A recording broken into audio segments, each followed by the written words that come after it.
Hello and a very good morning to all the lovely audience who have tuned in to our parent station today. A very happy Saturday to all of you.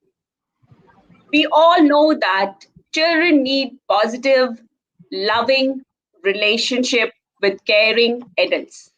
After all, these relationships count the most because this will help them to learn from their very childhood how to be smart and grow up into a healthy adult. To know more about positive parenting and to know more about how to turn your stress to strength, we have invited a very charming personality on our studio today. Let's welcome Prachi Shukla Shah on our platform. Good morning, ma'am, and welcome to Parent Station. Good morning. Thank you for having me. Prachi Shukla Shah is a co-founder of Position Plus Consultant. She's a digital marketing consultant by profession and a positive trainer by passion. She being a corporate trainer, she is passionate about workplace positivity and positive parenting. She strongly believes in digital etiquettes, ethics, and power of communication. She also thinks it is vital for a parent to create a positive atmosphere to raise a positive human being. Wow, what a wonderful thought, ma'am. Thank you. Thank you. That was a nice introduction. So we would like to know about how this journey began and this two different thing being into digital and the positive parenting. Yes, it's a very obvious question. First of all, a very positive morning to all my audiences from Parent Station. Some beautiful work that you guys are doing. I think it's an amazing community and glad to be part of here as a guest today. Also, I'm sure there will be a lot of them who will be watching this recorded version later on. So, lot of positive vibes to each and everyone listening to us today and maybe later on. As you just said, like why two different things? This is the most obvious question that we get and we start on with. Basically, we are a digital marketing firm and we are also into corporate training. So what we do is we try to put a company on digital platform through their digital branding, like website designing and search engine work and all that. But when we put a brand online, the company that is actually backstage also needs a lot of positivity to portray the brand that we put online, right? So that's how this all started, and we thought that let's just finish this cycle right from their employees to their clients. We are actually handling everything. So that's this whole concept that had started a few years back. It's me and my sister is in North America, so we have a lot of clientele in that side of the world as well. And we are trying to balance the company's online branding as well as the backstage of employees' positivity because they are the final results. So that's how Position Plus Consultants had started. And why positive parenting? Because this interesting topic was coined to us maybe 15 years back from one of our corporate client. And people who know me personally and they know my age, they know that I was not even married at that time. So forget about being a parent, okay? And here I am given a topic on positive parenting, and I just took it as a challenge. And I said, okay, it's like talking is my passion, so I'll just research and I'll deliver. But that didn't end there. I thought that this topic was so relevant and so much needed because we are usually, doing so many training programs, and we are trying to get trained into every skill sets that are required in our professional life. But this aspect of our life, a parent, being a parent, this aspect has never been, taught.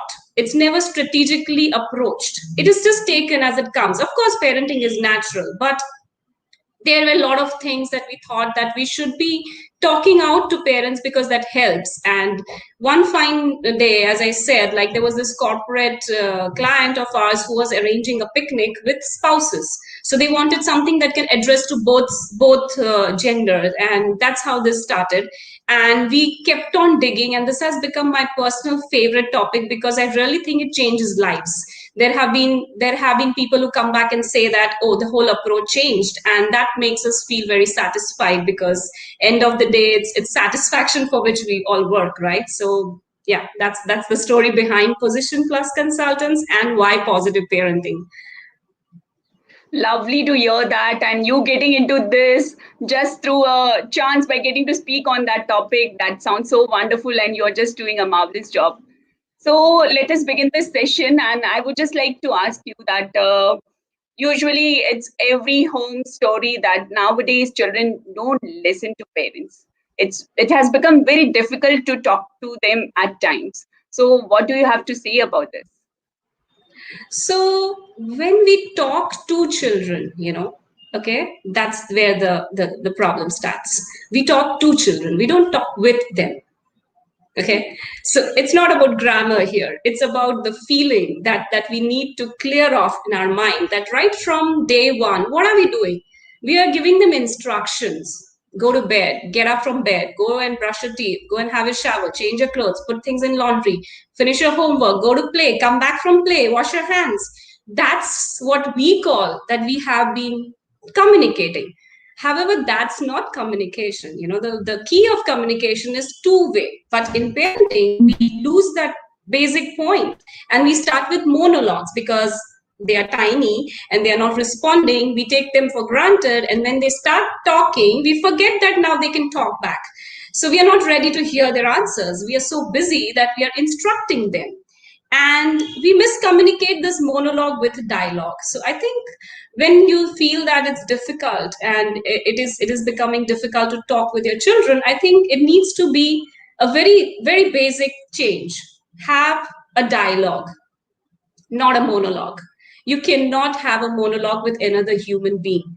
You have to give them chance to speak. You need to understand that they can have their own views, that those views might be so silly at your age, but for them, they might have put in some effort to put up that point in front of you. And when we are not ready to listen to them, suddenly, what happens is that when they want to discuss about their career or their marriage partner, that's the time when we start listening to them. And then we think that, oh my God, how can you think like this? We never wanted you to think like this about your career or your life, because till then we had never heard them. So we never knew that this was coming. This was coming right in front of us. So by the time they are teenagers, parents gets a shock that, oh gosh, how can my child say this?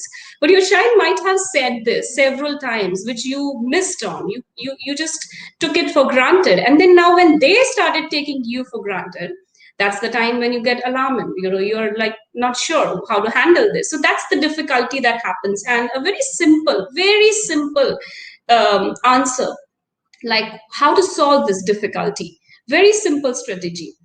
So at Position Plus Consultants, basically we have carried out a strategic plan for most of the ideas that we deal into, like with companies or with individuals, or even when we do youth training, we deal with teenagers.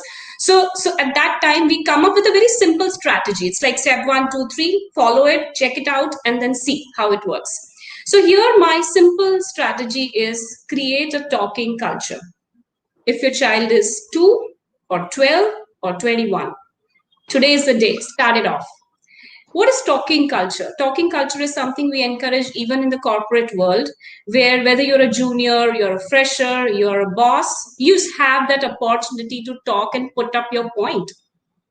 So, talking culture allows everyone to talk without a fear of being judged. Okay, so in a family, a talking culture is very, very crucial, because you are giving an opportunity to your child to speak up, and you can create some talking points in the initial stage of your parenting, because child might be not sure how to start a conversation. He might be losing on finding some words, and that's the time when you need to give them points. And let me clarify, it should not be misunderstood. Like, I've seen this personally, that a child is coming from school and parents have bombarded them with questions. What did you do? What did you eat? What was done in this subject? Who came? Who was absent? Who was present? Who bullied you? There are so many questions that a child who has been in school for 5 hours being instructed is not ready for that bombarding of questions from their own parents. So they are not ready. Also, they do not remember everything that happened, step by step. They don't remember. And then suddenly the next day, when we tell them that, oh, you didn't tell me yesterday. Why did you tell me? But he might have forgotten. He like, it said that the child remembers the best thing, okay, the best thing that happens in his day, the worst thing that happens in his day, and the last thing that happens in his day. So it's a very, very small concept that they cannot remember everything that happened during that time. And maybe they were not ready to talk at that time.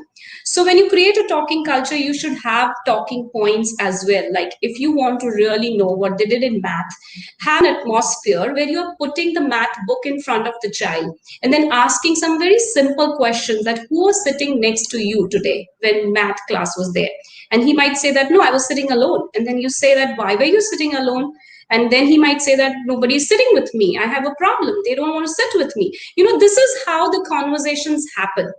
When your conversations are not judgmental, they are ready to open up. If your conversations are like bombarding, they are like this. They don't want anything but finish off the conversation. So it's a very simple way. When you invent a talking culture in the house, be ready with some slots where you're talking. You have listening ears and attentive eyes. It's very important to have your eyes on your child. Most of the times today, because we all are busy or we pretend to be busy, we are on our phone, okay, and we're still listening. So I'll give you my own example here. That few years back, I was working on my laptop. I had to send an email on an urgent basis, and my daughter was talking to me in the background. We all parents have become multitaskers, or so that we think we can. So I was listening to her, and I'm very sure I was listening to her. Okay, I exactly knew what she was talking, but I was not looking at her. And here she comes right in front of me and she tells me that you're not even looking at me. And here I am, a trainer myself, giving communication lectures to everyone and telling people how important it is to look. I was not looking at her, and I thought I was literally failing at this. So it is very important for people to understand that. Have some time when you can look at them, you can listen to them, because believe me, the parents in the sessions who have teenagers, they will agree that right now they are begging for their children to sit in front of them and talk. Okay, now they are running behind them. Okay, so before you enter that stage, don't let your child run around you. Let him have that peace of mind in front of you and listen. And I'm not saying that listen for the whole day and make them feel like king or a queen, but yes, as a parent we understand that they really need us, and at that time we should be there. And I think that's very important. Also, what is important here is that they need to feel that we accept them for whoever they are. Okay, a lot of times eventually it happens that children starts feeling that we are being judged, we are not being accepted, so it's better to hide this stuff with our parents because we exactly know how they're going to react. So in that scenario, it's always good to let them know that whoever you are, we accept you. And for that, there is a very small exercise that parents can do, which is called SWOT analysis. In corporate world, we do that through ourselves. Okay, where you need to identify your SWOT. So strength, weakness, opportunity, and threat. It's SWOT, SWOT, strength, weakness, opportunity, and threats. Try to do this kind of an analysis about your child. Okay, write it in piece of paper and do this every year, because that will make you understand the weaknesses might be really less. There might be many strengths, there might be many opportunities, and we need to address our child's threats. So when you do this and when you put it on paper, you know that you're spending your half of your life on those weaknesses instead of the strengths. So that is very important, and that will give your child a satisfaction that the parent understands me, right? So I think to make it less difficult to talk to your children, talk with your children rather, these are some small things that can be tried. Wow, it's really amazing. We do not pay attention to so small things. Like you gave your example, I can also recall mine, because my daughter enters my room and I'm busy on my laptop, and she goes back to her room saying that, Mama, I saw you were very busy, so I thought it's not a right time to talk to you. Right. So many times it Right. happens. We're so busy, and even if they enter our room, we just don't like even look at them that, okay, you want something or something like that. So it is very, very rightly said that we have to give them the attention through eyes also, not only through ears. Yes.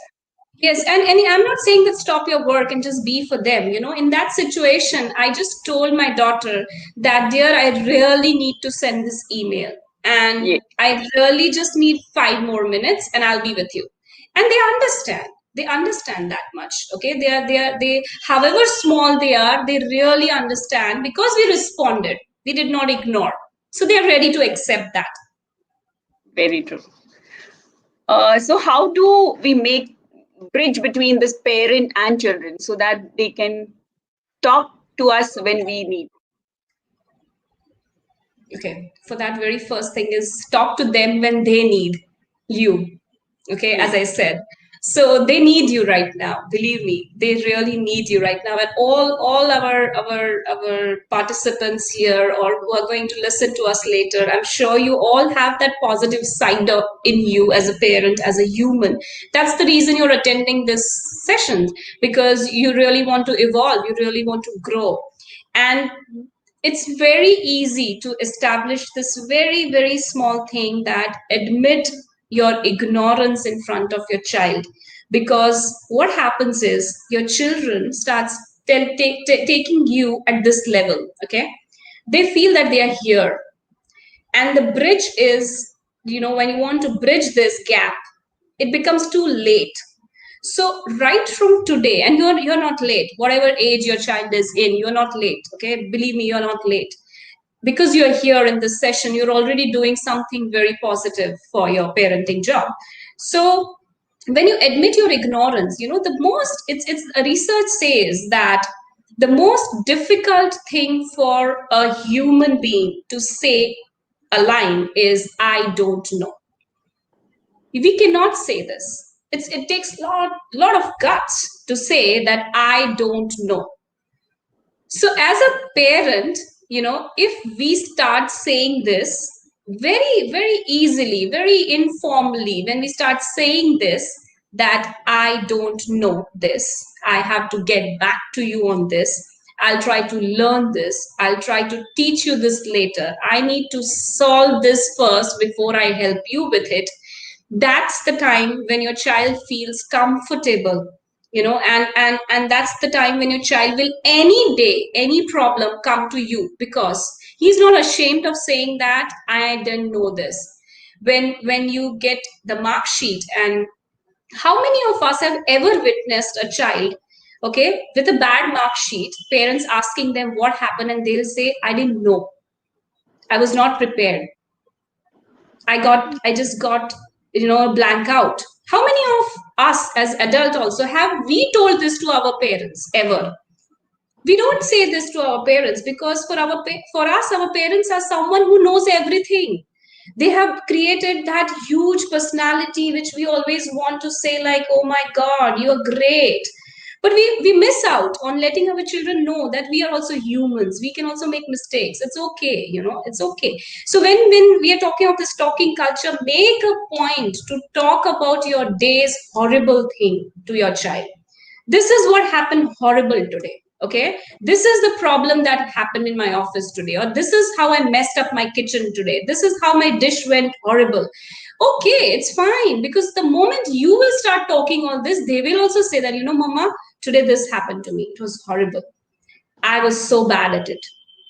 Because they don't know that it is okay to be bad at something, they hide it. And so when you are asking me that, how should we build this gap and allow them to talk to us when they need, they do not come to us because we never went to them when we were in trouble. In Indian parents have this super quality of hiding all the problems from the children, because they think that the children should be living in the most safest world. So sometimes children don't even know that there are thieves in real life. They are so safe. The environment given to them is that, oh, please don't let any bad news go to them. That's not the correct way. If there is a problem, there is an electricity issue, there is a telephone issue, internet issue, there's something, that cable issue, whatever problems that you have, even for that matter grocery, you don't have something at home, you cannot cook that, it's okay to let your child know. And it's not that because financially I couldn't buy it, but because it was not on my list, I forgot. It's okay. These are very small things that we forget to tell our children. And again, age doesn't matter. Even a 3-year-old can understand that because of electricity issue, the TV is not working, so he will not start throwing tantrums. Okay, because we do not communicate to them. They have their own world, they have their own understanding, and then they really don't know how to even solve the problem when it comes to them. Forget about coming to us. They themselves are so preoccupied with the problem that they don't know how to evolve, because they have never seen any adult in a problem. So that is the key area. Let your child know that it can be okay to have a problem. Another thing I think you can do is that you can just allow them to speak up their feelings. A very simple example: if a child is going for say vaccine, the shot, normal shot. Okay, as small kids, we all have taken our children for multiple times, and that child is crying. We know that it hurts. We know that that child is doing something very normal. But how do we react? Oh, it was such a small thing. You're making such a big fuss out of it. Your sister never reacted like this. उसमें कौन सी बड़ी बात है? बड़ी बात है. There is something that your child is trying to say by crying or screaming or telling you in words that it hurts. What you need to do as a parent, you need to take your child to the doctor. It's a difficult task. Your child is not ready for it. It hurts to your child. But it is absolutely possible to change your vocabulary by accepting the feeling. You can just say, I know it hurts, Baba, but at least this time it is done. I also wish someone has this invention of getting painless injections someday. How about that? Or maybe someday Superman will come and do something so nice that you'll feel nice to take a shot. There can be n number of ways, but we do not want to accept the feeling and we react like an adult. उसमें कौन सी बड़ी बात है? So that acceptance of their feelings is also very important, because when this small thing like a shot जो उनको लग रहा है physically, it's hurting them, and we are not ready to accept. Tomorrow when they'll have a breakup, how are they going to expect them to come and tell you they had a big blunder in their life, they broke up with their life partner? They're not going to come and tell you, because they know you're not ready to accept. They know that we are ready only to find their mistakes in everything. So that's when the gap increases. So just start to build this gap right away from today. Very true. We have a habit of saying that, oh, come on, grow up into a brave boy. You are a brave boy. Don't be so silly and cry. And these are the statements given by parents, and we never try to listen to them. Very true. Very true. So, after giving 100%, or even after doing so many things, children always think that we misunderstand them. So, what do you have to say about that? Because we do misunderstand them, right? Like as we just talked about this short, I mean, we have misunderstood them. They are telling us something, and we are not ready to accept them. In fact, the very simple way of letting your child be free from this misunderstanding and be able to communicate to you without any baggages, a very simple thing is just free them from all the labels. We have so many labels that we have attached to our children that they grow up with that fear.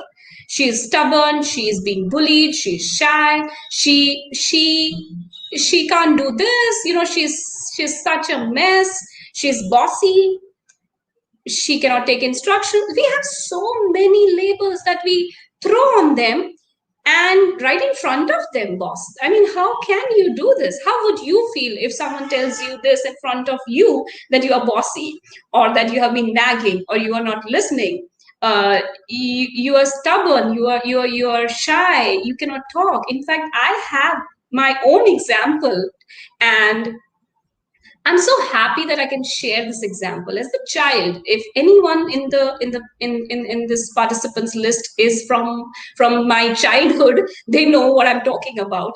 As a child, I was always told this tag of being an introvert.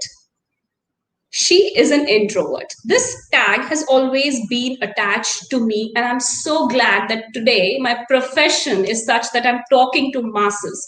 I'm so happy, believe me.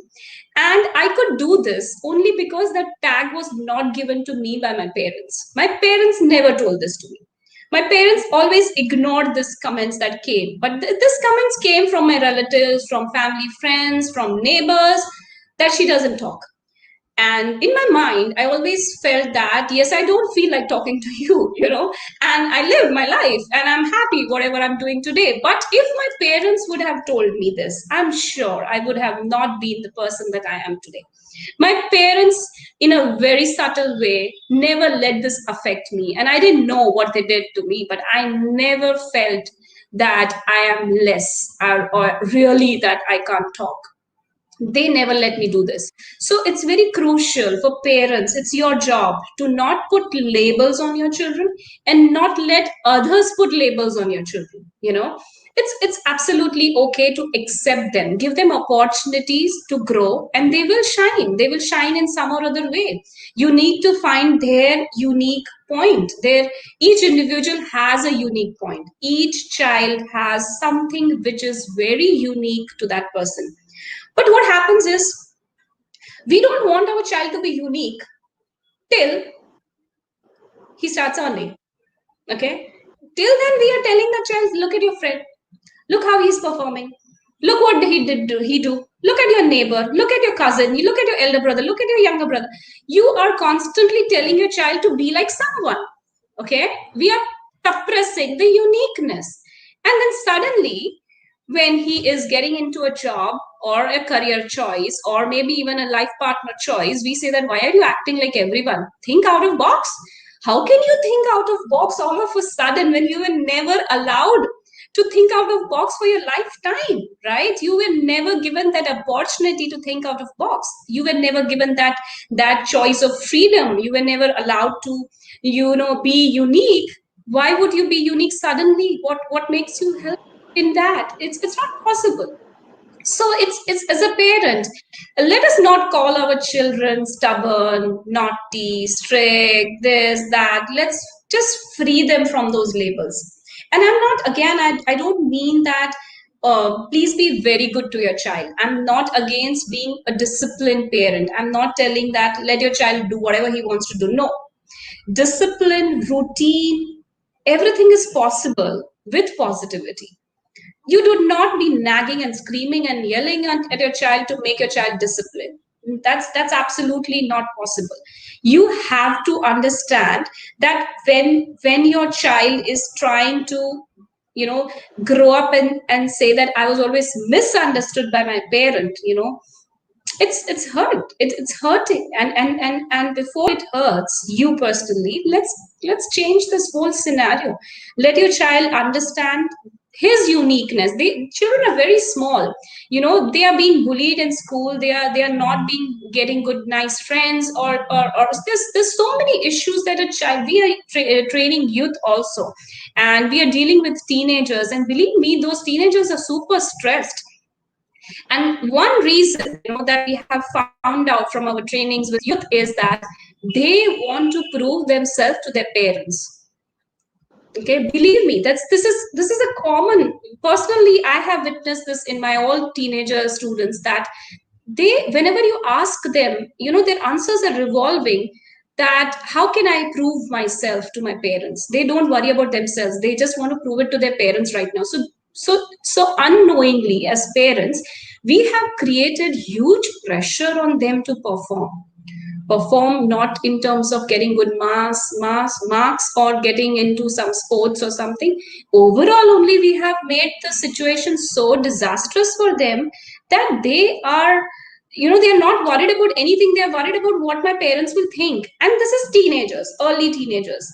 Moment they are out of that and they go in adulthood, they don't care about you anymore because they gave their whole life to prove, and still you are not happy with them. Forget it. They are on their way, and it's too late for parents by then to bring them back home. So I think this is something that we need to address. Thank you for all these lovely comments. I won't be able to address to each one, but thank you for putting up such nice words. It always keeps us motivated to speak.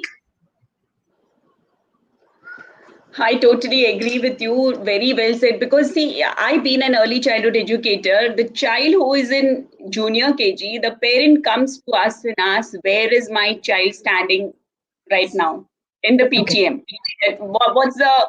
Though they are graded, they are not any rank or something, but still there are parents who can come and ask us that, okay, what's the position in the class? So we are so much into it that we want them to do their best, and we always have the comparison part that, okay, oh, he's on third or he's on second, or once our child says the marks to us, immediate the second question is, how much did your friend score, or Exactly. how much did she get? She was in a wedding and still she scored so much. So these are the very normal things which we just speak out, and we don't even know what it's going to be, the how it's going to affect our children.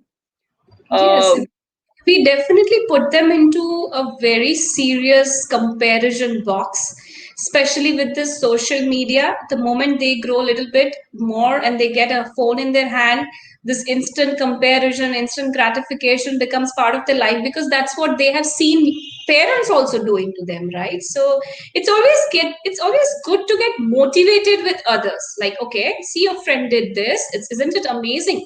And a lot of times children start feeling that my parent is trying to say that my friend did good because they want me to do good. But so be very clear that, okay, that's not my expectation, dear. It is always good to just encourage your friend. We are not expecting you to do that. Okay, if that's your purpose, then please be clear, please be vocal, please explain your feelings, because there are high chances of these little kids to misunderstand you. So don't let that misunderstanding happen. If you're talking, talk very clear. Okay, that makes it very easier for them to talk back to you so that you don't misunderstand them later. yeah, the way of putting up the words has to be very well explained, and what do you mean to say them has to be explained very nicely. Exactly. So, Prachi ma'am, why parenting looks so stressful? We are all talking about this thing. Why it looks so stressful? Okay, what is stress? Okay, I have this glass of water with me. Okay, and I'm going to hold this glass like this for 5 minutes. Is it going to be heavy to me? No. If I'm going to hold like this only for 15 minutes, is it going to be heavy for me? Maybe. But if I hold this for 1.5 hours, is it going to be heavy for me? It will definitely hurt me, right? That's exactly what stress is. The more you hold, the more it gets on you. So release it. This is the most beautiful thing of your life, that you have your own child. You have this wonderful bundle of joy given by God, blessed to you. So just don't let this stress word be part of your life when it comes to parents. I think it should be the other way. It should be like, I forget all my stress when I'm in front of my child. I don't want to be stressed when my child is around, because my child is just giving me the most beautiful joy and most wonderful expressions of joy that my child is giving, and I am ready to accept those emotions. I'm ready to listen, I'm ready to love, I'm ready to hug, I'm ready to get all these feelings. I remember when I had met with an accident few years back, and I had a serious injury.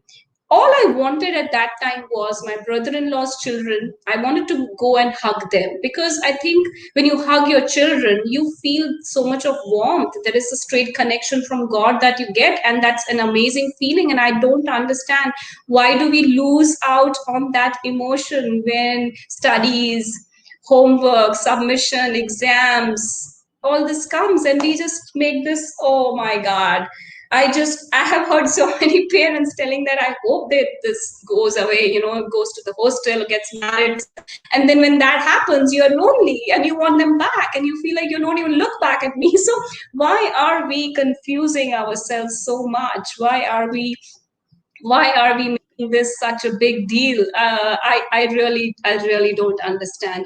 All request that I have is that do not make this year's, don't utilize this time, beautiful time of yours, by yelling and hitting your children. They are not throwing tantrums on you, they are living their life.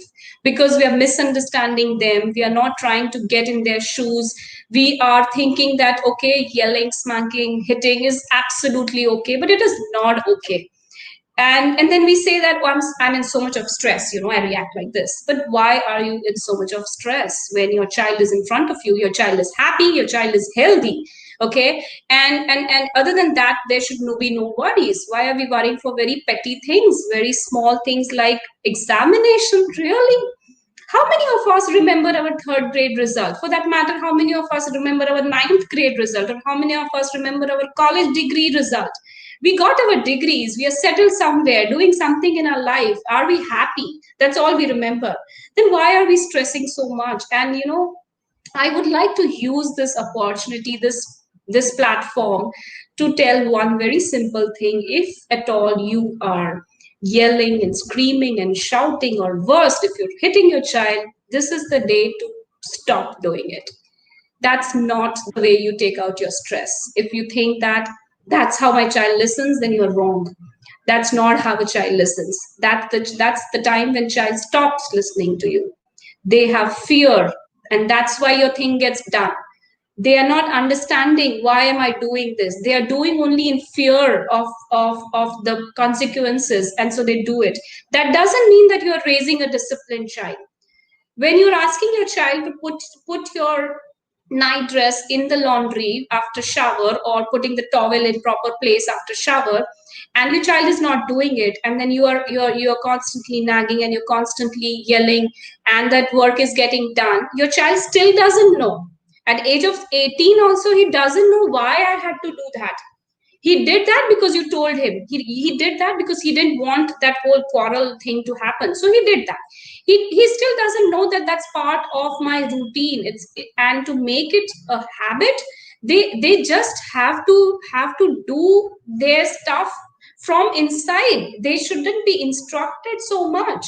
They are not robots. Okay, we have misunderstood them as robots at time, and we give them instructions, and when they don't listen to instruction, we want to reframe the programming and just change the whole mechanism of that robot. So that's not good. And I think I have something with me that I would like to read out, because this is not what position plus consultants say. This is what world psychologists, psychiatrists say.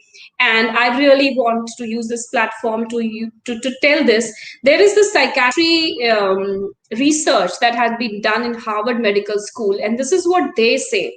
Yelling at children can be just harmful as hitting them.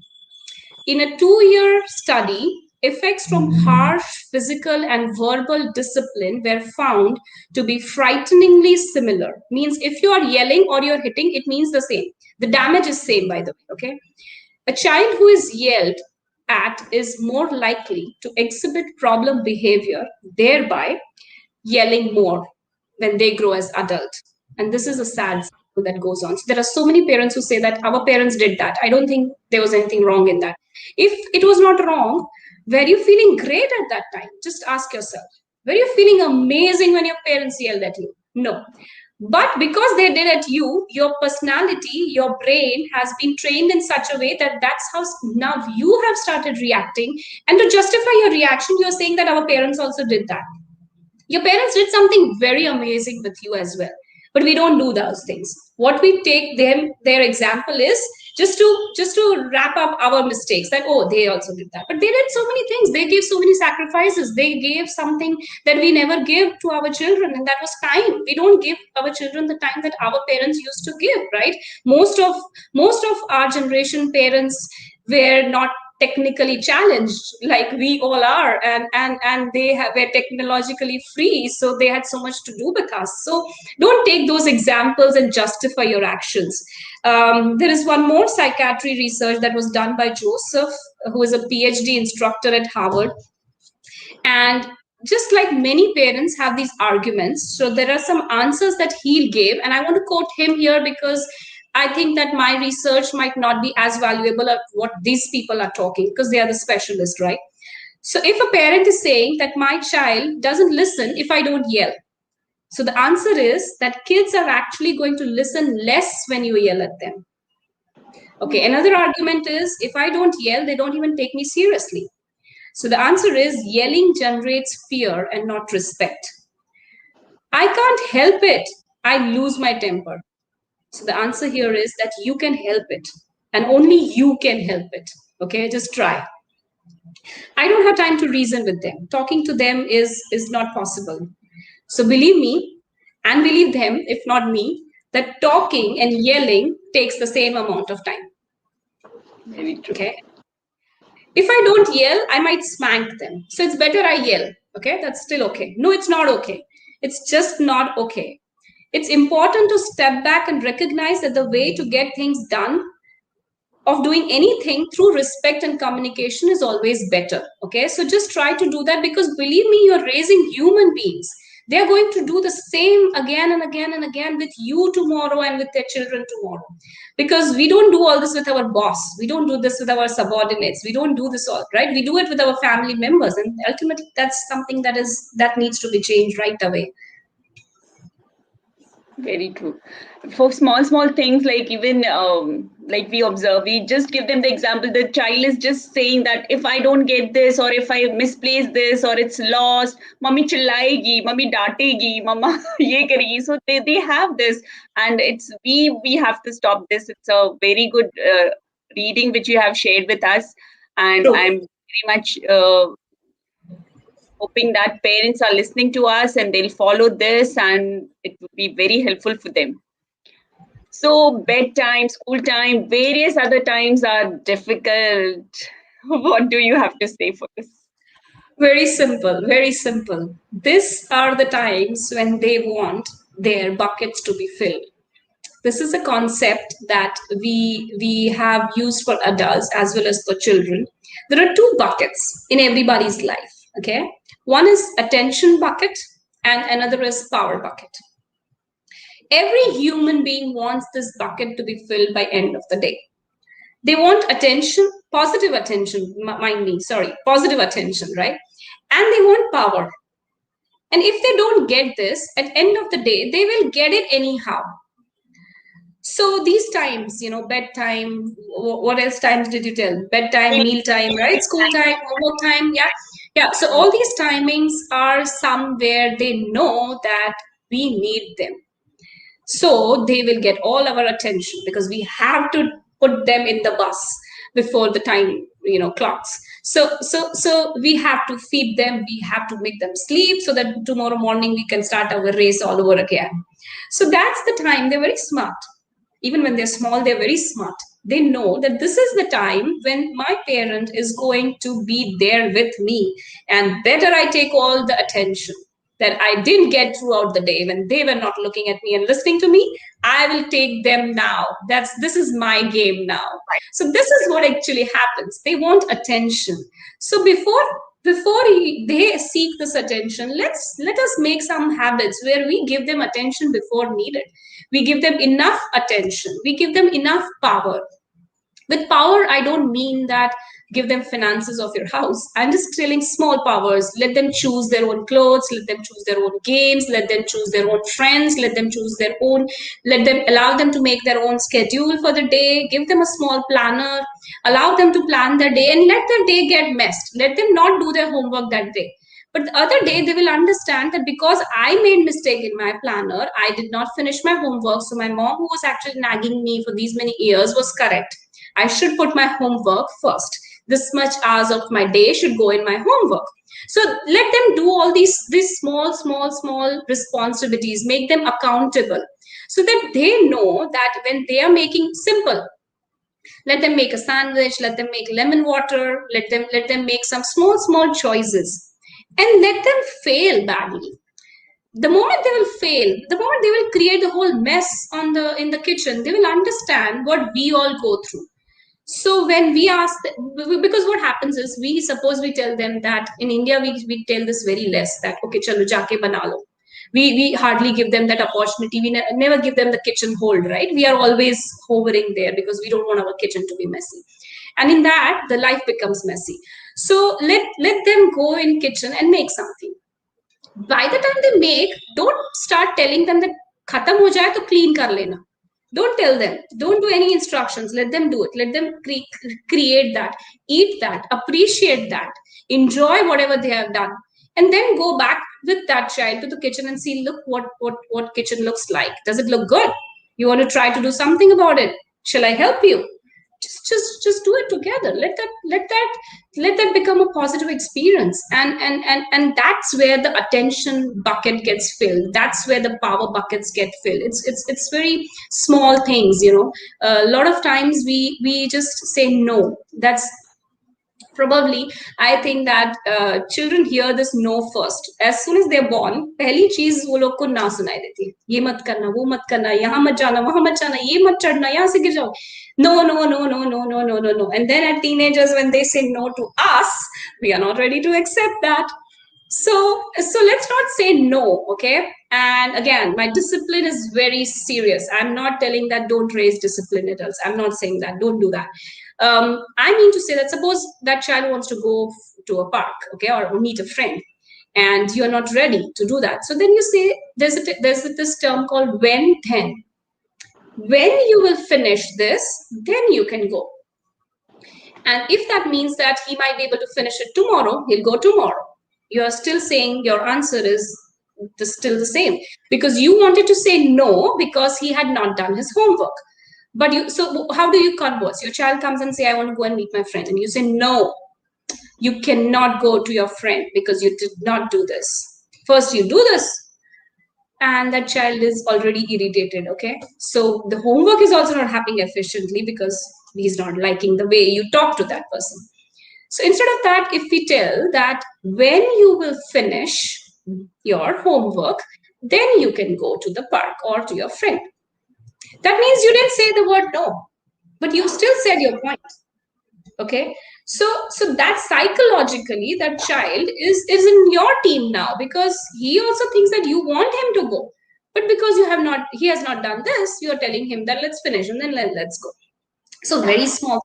Also, there's something like you can have verbal agreements. A lot of times people say that mealtime, bedtime, we are repeating instructions. Even I feel at times that I'm repeating my instruction, and I think that's the most frustrating thing for a parent, that how many times shall I tell you this, So that's the most frustrating thing for any parent. So let's have a verbal agreement with our child. Suppose your child is reading a book, or okay, worst practical example, is on a phone, okay, playing some games, and you're saying that in 10 minutes we are leaving, and you get no response, silence. Then again you're saying, did you hear me? We are leaving in 10 minutes. No response. Then what happens is that you give instructions, you repeat, you remind, and then you blast. Obviously, that's the human tendency, that we all blast because we have been talking the same thing so many times. So you want to blast. Instead of that, let's do this verbal agreement right in the beginning by saying that, did you hear me? Can you repeat what I just said? And he said, no, I didn't hear you actually. Then you repeat that and say, now did you hear me? And he said, yes, you said we are leaving in 10. So that means that we are leaving in 10. Okay, you just said, now that you heard me, now that you repeated me, I know you understand, I know you're going to be with me in the car in the 10th minute. On that note, let me clarify. After 10 minutes, do not say anything and just sit in the car. Try to do this once. We Indian parents never do this. We never have this guts. We never do this. We keep on nagging and then we complain that we are nagging. No, just go out. Leave the house at that very moment. Your child will be running behind you, whatever age that child is, because he's lost. He don't know what to do. So give this kind of some treatments where you have a verbal agreement, and then your child has to be ready for the consequences and you should be ready. हम तो मतलब बहुत ही प्यार की मूर्त है, हम लोग नहीं कर सकते ये, right? So no, you try to do, and ये एक ही बार करना होता है, only once. It's more, and do this only when you have reached your epitome. You have to blast, don't utter a word, just go and sit in the car, and then you will understand that your child has understood and now started taking you seriously from then on. So it is possible. So you are giving attention when needed, you're giving them power when needed, yet you are being a disciplined parent, yet you are telling them that my time is very important. A lot of times we do not communicate this to our children, that suppose today I have a session at 10, I have to be here by 9:30, and if my child is still throwing tantrums because she doesn't even know what my day is like today, then that's not her problem. Yesterday I had given her a briefing that it's mama's day, I have to be in office at this time, I will need your support, will you help me? When you ask and when you make your child so compatible that that child is going to be a helpful child, that he's in your team and as a team we are going to rock this, your child is ready. But he doesn't know. Suddenly you, in the morning you're asking that now please take a quick shower because then I have to shower and I have to leave. Your child is not ready to understand what suddenly happened. It was a Saturday, it was supposed to be a very slow day for mama, suddenly why is she going to office? So in this all events, we are losing out that there is another adult, or sorry, another human being with us, and we have to tell them, we have to keep them in loop with us. So then it's easy, it's possible, and believe me, it's all possible. Whatever I'm talking is nothing from book, it's a very personal experience that a lot of parents have tried and tested and given us feedback. So at Position Plus we have tried to make it a little bit practical. It's very small things, but we want that you try it, and whenever you're trying it, try it for 21 days. Don't do it once and leave and then say that ye nahi kaam karta. 21 days, because it's a habit. Like we say that whenever you wear a new shoe, it hurts you for 7 days. So ये तो habit की बात है, ये तो सालों पुरानी habit को change करने की बात है, right? So 21 days, try to change with these approaches, and I'm sure that you'll see some brilliant positivity around in your house. Very nicely explained with so many examples, and parents are going to start working 21 days. First of all, we need to start working on ourselves, that we have to control and verbal agreements and everything, which is going to, it's both the ways are going to be working on the parents and the children. How Very can parents? simple way, sorry to interrupt you. It's a very simple thing. There are three kind of human beings. Okay, one is problem creator, one is the one who finds the problem, and third one is problem solvers. So as parent and as children, as a team, in which category do you want to be? Do you want to create problems? Do you want to find problems in any situation? Even if you have the best of the luxury of your life, you're still cribbing about the life that you're living. Or you want to find solutions to any problem that is on your desk. So as a child also, you have to make them also problem solvers, because they are the generation that's going to come up and raise other generations. So they need to know this. Any challenge that comes, now that it has come, let's face it, and let's find a solution to it together.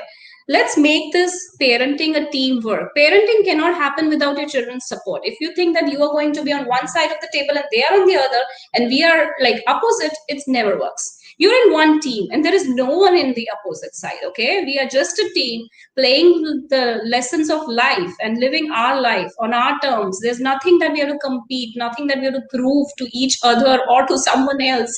So I think that's something, a collective effort, which makes parenting or entire life positive.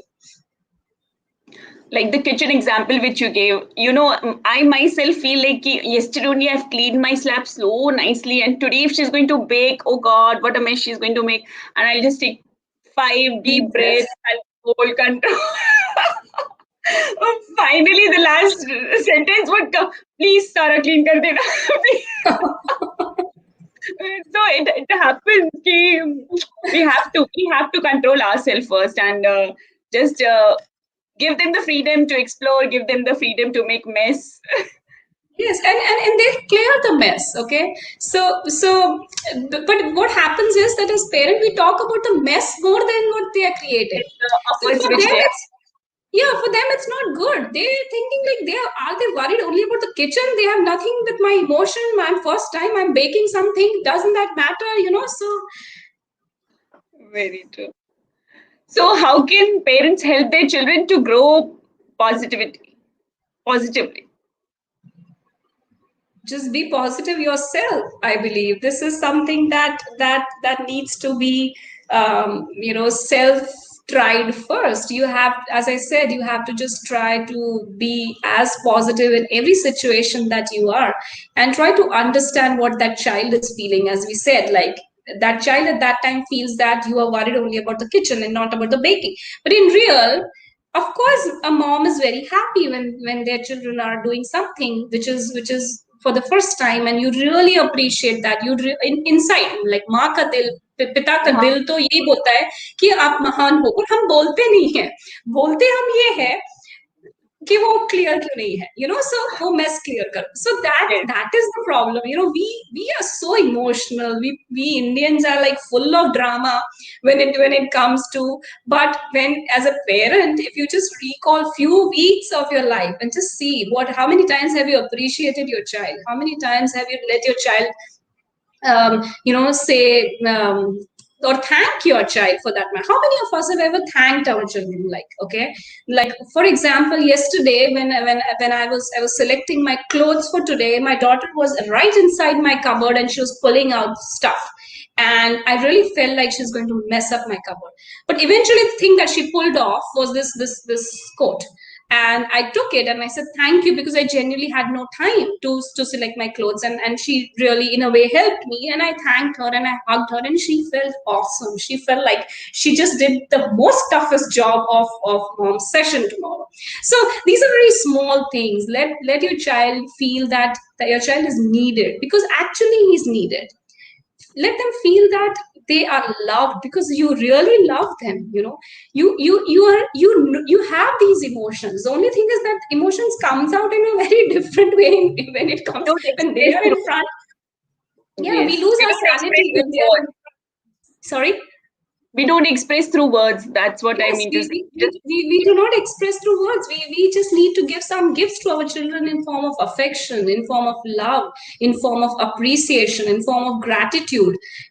These are some small gifts that we need to give them, and let them feel that how much important part they are of our lives. Because the truth is, any parent, like when we talk of positive parenting, I always say this, that no parent in this world has negative parenting. Nobody. Because you never want that. No parent, any in the world, whether rich or poor, educated or uneducated, no one can ever want anything negative for their child. They want to just give out all that they have. They just want their child to be the best in the world. But in this, we forget one very basic thing, that we I had read this somewhere and I cannot remember the author, but this stayed in my mind forever.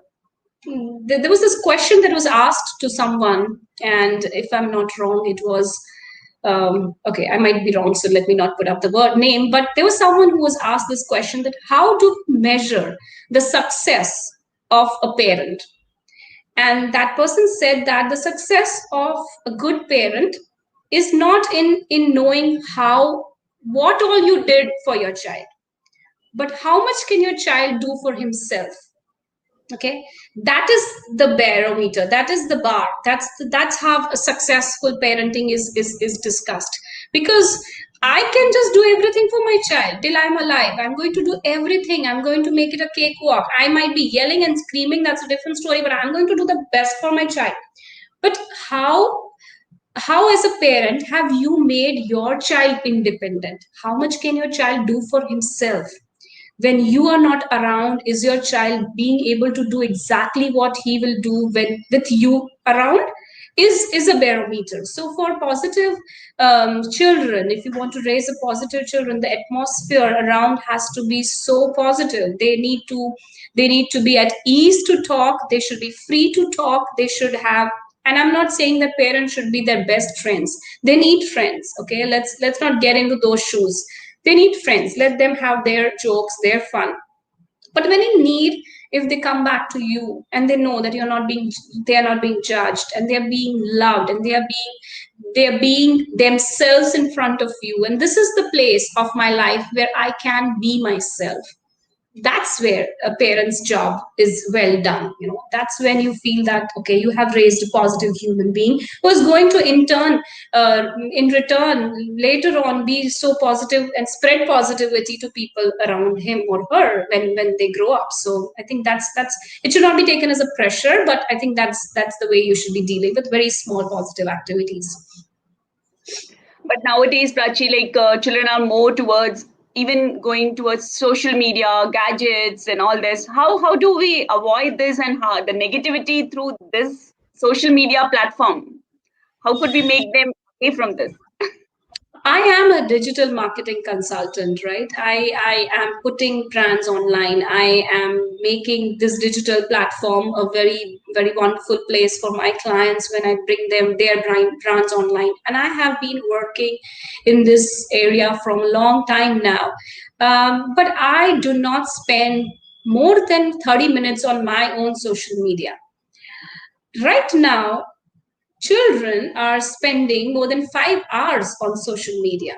And whenever this question comes up, I always question, like, what is your routine as a parent? As a parent, how much are you on the social media? How much are you looking at your phone? The researchers say that every 6 minutes we all look at our phone. Okay, and there are many people who look at every minute, and if they don't get a message, they want to refresh the wi-fi. That's a psychological problem that they are facing, and they don't know that. So I think for children, it is very important today to be part of the technical world. This is the future. As a person myself, when I belong to this industry, I know that there is no survival without this medium. It's a beautiful medium. There are pros and cons. So as a parent, we call it digital parenting now. So as digital parents, what we need to do is we need to dive into this world with them. Okay, when you're buying a new phone for your child, you should sit with your child, look at all the settings, privacy settings, and all the apps that are being downloaded. Be with your child, try to explain your child the digital safety, digital privacy. These concepts are never taught to the child. The child is just given this gadget as a babysitter when he was small, and then as his own property when he grows up. There's no manual, there's no instruction manual that comes with how to use this phone. Okay, what you can do in this phone, there's a big book which we never read, but how you should be using this phone when you are in public, like when we are sitting today, if I'm sitting and talking to you and I'm still checking my messages, is that good? When we are sitting in a group of people and we are still checking messages and interacting, not just checking, we have even started chatting with some other group of people online. Is that all going well with us as adult? Because if we cannot control ourselves, how can a child control? So it starts with us first, and we need to understand this very basics, that let your child be in this world after knowing the pros and cons. Digital privacy, digital safety needs to be talked about by parents themselves so that their child understands. Like a very simple example, when you go on a website, you cannot put your name, your address, do not put your photographs, do not allow friends who are strangers. It's very simple. I always tell to my teenager students, what is the basic mantra to go online. It's a very simple thing. If in the physical world you will be doing this comfortably, do that online also. For example, if you're walking on a road and you don't mind five strangers following you, okay, if you don't mind, then allow your followers on your Instagram also who don't know you. Okay, do you mind? So children, of course, never knew this, and they raise their eyebrows and say, "No, ma'am, we will never allow any stranger to follow us on the road." And my question is, then why do you allow them to follow on Instagram? They don't know this basics, okay, and that's very petty, because when you go on Instagram, the very first time you open the account, your account is public. Children don't know this. They let it go public, and then they start comparing followers, and they come up and say that, "Ma'am, mere itne followers hai." And then I asked them that, okay, just imagine if these many people were behind you on the roadside, and they will comment on every new clothes that you wear, would you feel comfortable? And they're like, "Ma'am, aise kaise? How can we feel comfortable?" And I'm like, then how can you feel comfortable when the same thing is happening on the digital medium? So if you're liking, if you're following, if you are making a friend online, which you will never do it in the physical world, then you should not be doing it online. It's as simple as this. So these are some basics. I think that it's high time that parents talk to their children about it. It is high time that children have this conversation with their parents upfront, so that they don't get information from their friends or colleagues, and then they have their own world which is away from the reality. So yeah. Very true. Children are, they just have a thing in mind that मेरे सबसे ज़्यादा followers, it means it's a very proud moment for them. Exactly. So the topic says stress to strength. So what is that single one mantra to avoid stress in parenting? Yeah, I love this. Just not for parenting. This is my life mantra that my dad had taught me years back. He's also an orator, and in one of his speech, I had heard this, and as a child, I think that was an eye opener. And I have been telling this to everyone in all my sessions, and I think it works in any situation of your life. You can write it down if you're online. Just note this down, because this is something that you will want this for your lifetime. It's called 90-10 principle. It's a principle that has been invented by a management guru, Stephen Covey.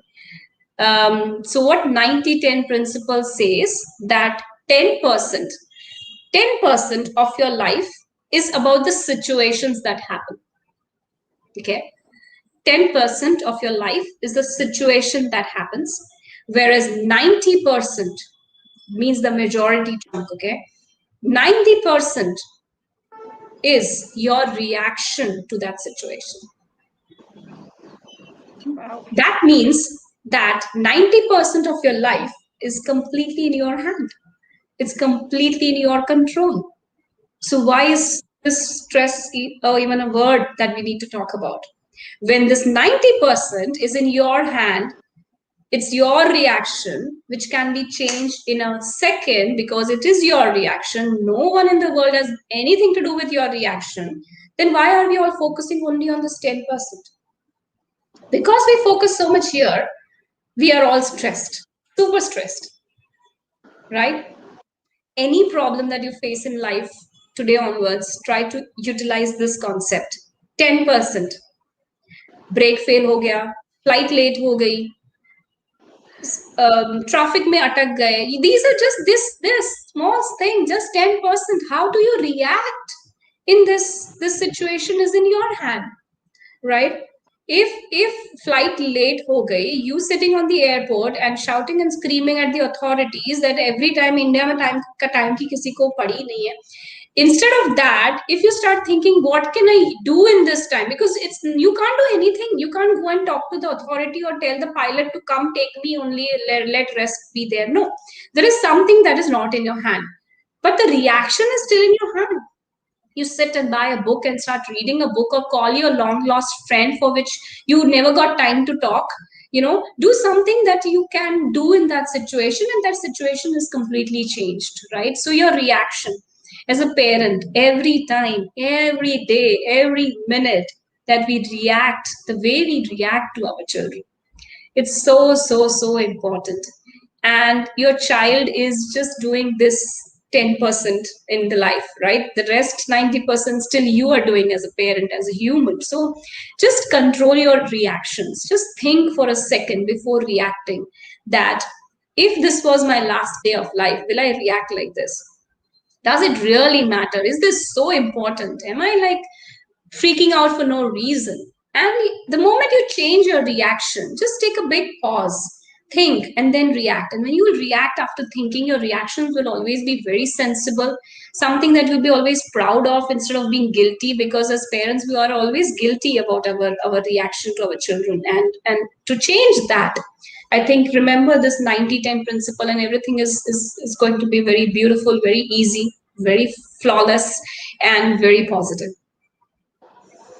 Wow, very nice. That was so nice. 90-10 principle is going to work out for all the parents who are listening to us. And what a power pack, and so much to learn from today's session.